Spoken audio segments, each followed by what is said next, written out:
मैं हूं कर्नल दानवीर और आप हैं मेरे साथ हिंदुस्तान की जियोपॉलिटिक्स, सुरक्षा और रणनीति पर। जय हिंद, मैं हूं कर्नल दानवीर और आज हम बात करेंगे इंडिया का डायलेमा विज़-अ-वी इजराइल एंड ईरान। आपको मालूम है कि 29 जनवरी के दिन जब बीटिंग द रिट्रीट राजपथ पर चल रही थी, विजय चौक पर चल रही थी, उसी समय एक ब्लास्ट हुआ इजरायली एम्बेसी के नजदीक। ये ब्लास्ट की जगह वही है जहां पर ब्लास्ट 2012 में भी हुआ था, जिसके अंदर इजराइल का एक डिप्लोमेट और उसका ड्राइवर घायल हुए थे। 4 लोग घायल हुए थे, लेकिन एक गाड़ी में जिसमें वो सवार थे, जिसके अंदर मैग्नेटिक बॉम्ब चिपकाया हुआ था, वो इसी इलाके में ब्लास्ट हुआ। और जो ये कल का जो ब्लास्ट हुआ है 29 जनवरी का, ये एक डिवाइडर के ऊपर एक फ्लावर पॉट के अंदर रखा हुआ एक छोटा सा लो यील्ड का एक बॉम्ब था, जो कि ब्लास्ट हुआ।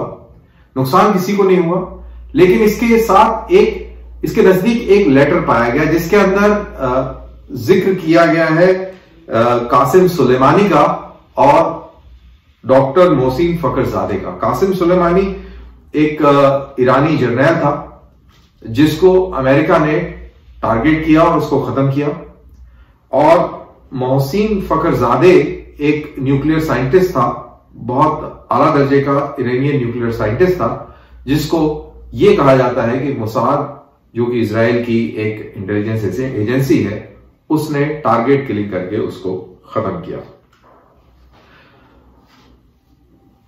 अब ये जो ब्लास्ट जो कल हुआ है, इंटरेस्टिंगली इसका टाइमिंग बड़ा इंटरेस्टिंग है। एज आई सेड, ये ब्लास्ट होता है जब 26 जनवरी को, ये बीती 26 जनवरी को, इजराइल के एक जनरल साहब, lieutenant general Aviv Kochavi, all tongue twisting names, so lieutenant general Avi Kochavi, इन्होंने ये बोला था कि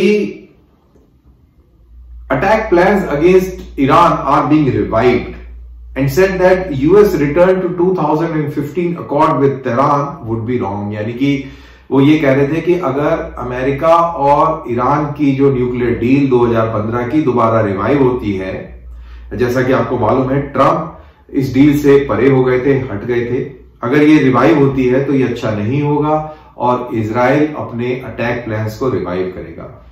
इनफैक्ट इजराइल ने अटैक प्लान्स तैयार किए थे, ये बातें भी उस समय चला करती थी, दैट इज 2015 से पहले, कि अगर ईरान अपने न्यूक्लियर प्रोग्राम को कंट्रोल नहीं करता है तो इजराइल उसके न्यूक्लियर इंस्टॉलेशन पर हमला कर देगा। इनफैक्ट एक प्रेशर पॉइंट था अमेरिकन के ऊपर, यूरोपियन यूनियन के ऊपर, कि जल्दी से जल्दी कोई एक समझौता बनाया जाए जिसके तहत ईरान का जो न्यूक्लियर प्रोग्राम है उसको रिस्ट्रिक्ट किया जाए।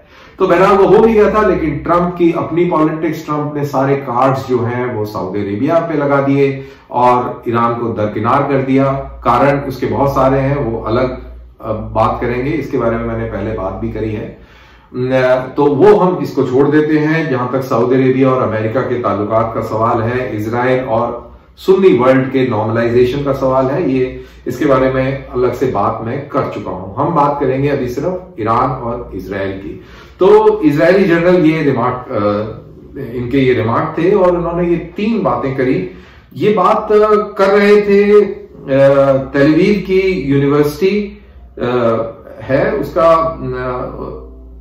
उसका एक इंस्टीट्यूट है, institute of national security studies, वो वहां पर एक एड्रेस दे रहे थे जहां पर उन्होंने ये बात कही। उन्होंने 3 मुख्य पॉइंट करे, जैसा कि मैंने बताया। एक, सबसे पहला कि इजरायली डिफेंस फोर्सेस को उन्होंने हुक्म दे दिया है कि वो अटैक प्लान्स को रिवाइव करें। एक दूसरा, वो कहते हैं कि इस पे क्या डिसीजन होगा ये पॉलिटिकल लीडरशिप लेगी, जाहिर सी बात है, कोई भी डेमोक्रेटिक कंट्री के अंदर डिसीजन जो है पॉलिटिकल लीडरशिप ही लेती है। और तीसरा पॉइंट उन्होंने ये कहा था कि रिटर्न टू 2015 न्यूक्लियर एग्रीमेंट, ये काफी खतरनाक होगा इजराइल के लिए, और ये सलाह देते हैं अमेरिकन को कि वो इस चीज में ना फंसे। अब वहां पर यूनाइटेड स्टेट्स ने कह ही दिया है कि वो उसका एक एजेंडा है अमेरिकन प्रेसिडेंट का, बाइडेन का, कि वो ईरान के साथ दोबारा से इस समझौते के अंदर वापस आए। लेकिन ईरान भी इतनी जल्दी आने वाला नहीं है। ईरान ऐसा नहीं है कि वो पहले कॉल पर वो कूद जाएगा और अमेरिका के साथ हाथ मिला देगा, क्योंकि उसके लिए जनरल सुलेमानी की जो मर्डर था वो बहुत गंभीर था, उससे बहुत नेशनल पैशंस राइज हुए और वो उसका बदला जरूर लेगा। बदला नहीं लेगा तो कम से कम अपने मफाद के लिए कुछ ना कुछ बड़ा हासिल जरूर करेगा। नहीं तो ये जो अमेरिका और ईरान की जो तनातनी है वो इतनी आसानी से और इतनी जल्दी दूर नहीं होगी, और इतनी जल्दी अमेरिका भी ईरान के साथ न्यूक्लियर डील के अंदर नहीं पाबंद होगा। ईरान को भी मालूम है कि ये मजबूरी है अमेरिका की, और ये एक प्रेशर पॉइंट है जैसा मैंने बताया, और ये प्रेशर बढ़ता है जब इजराइल का एक लेफ्टिनेंट जनरल ओपन धमकी देता है। अब इजराइल और ईरान की ही बात करें तो इनके बीच में युद्ध चल रहा है, परोक्ष युद्ध जो है वो जारी है। ईरान के बैक्ड जो मिलिशियाज हैं जो सीरिया के अंदर गृह युद्ध में शामिल हैं, उनको टारगेट करते हैं इजरायली वॉर प्लेन्स, और रिसेंटली उन्होंने एक टारगेट किया जिसके अंदर 57 सीरियन सोल्जर्स मारे गए। और इजरायलीज का यह कहना है कि ईरान ने अपने न्यूक्लियर कुछ टेक्नोलॉजी और कुछ ऐसे यंत्र और जो चीजें थी वो वहां पे छुपा के रखी थी, इसलिए उसको वहां पे अटैक करना जरूरी हो गया। लेकिन सवाल ये पैदा होता है कि जहां पर युद्ध चल रहा हो, जहां पर सीरिया के हमले लगातार चल रहे हो, क्या कोई मुल्क अपनी न्यूक्लियर सीक्रेट्स और न्यूक्लियर टेक्नोलॉजी वहां पर छुपा के रखेगा? बहरहाल ये एक इजराइल का आरोप है, और इजराइल एक यूनिट है ईरान की, यूनिट 840। ये क्वाड फोर्स की एक यूनिट है, कायद फोर्स की एक यूनिट है, जिसको इजराइल के एयरक्राफ्ट टारगेट करते रहते हैं। लेबनान आपत्ति जताता रहता है, लेकिन लेबनान एक बहुत ही कमजोर मुल्क है, उसको कौन पूछता है। तो ये कार्रवाई चलती रहती है, और उसके लिए इजराइल के लिए गंभीर समस्या ये भी है कि ईरान के थ्रू और सीरिया से होते हुए हिजबुल्ला को ज्यादा जदीद तरीन हथियार जो है नहीं मुहैया होने चाहिए, तो इसलिए भी ये टारगेट करता रहता है। तो इजराइल और ईरान का ये युद्ध सीरिया के अंदर चल रहा है। अब हिंदुस्तान की बात करते हैं, हिंदुस्तान ईरान की बात करते हैं, और हिंदुस्तान इजराइल की बात करते हैं। हिंदुस्तान, जैसा आप जानते हैं कि हिंदुस्तान एक डेवलपिंग कंट्री है, बहुत तेजी से डेवलप कर रहा है, politics aside, but the fact of the matter is कि इंडिया बहुत तेजी से डेवलप कर रहा है। 70%, अनफॉर्चुनेटली उसकी 70% जो ऑयल की रिक्वायरमेंट है, एनर्जी की रिक्वायरमेंट है, वो इंपोर्ट डिपेंडेंट है, और इसके 70% में 10% का इंपोर्ट ये ईरान से करता था।